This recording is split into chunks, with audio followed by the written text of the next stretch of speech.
Hello and welcome. In this lab, we will create a resource group.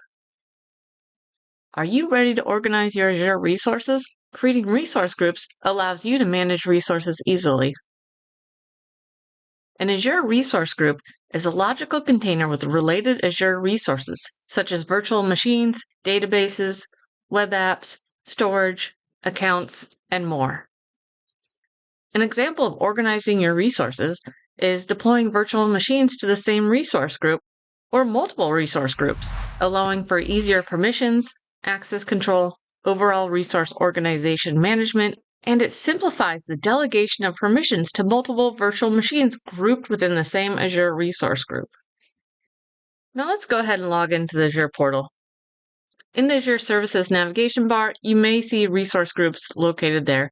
If you don't see it there, go ahead and type in the search bar for resource groups and click it. Once you click in there, for me, I've been teaching classes, so I have a couple resource groups already there. But you might not have anything there, so go ahead and click the plus sign for create. You'll see a new window. You'll see the subscription. Once you get here, go ahead and select one of the subscriptions from your drop-down list, and then name your resource group. The best practice is to name the resource group starting with RG for resource group. In this case, I'm going to do RG hyphen. So we're doing training. This isn't production, so we're going to go ahead and call it dev. So RG training dev, that's going to be my resource group.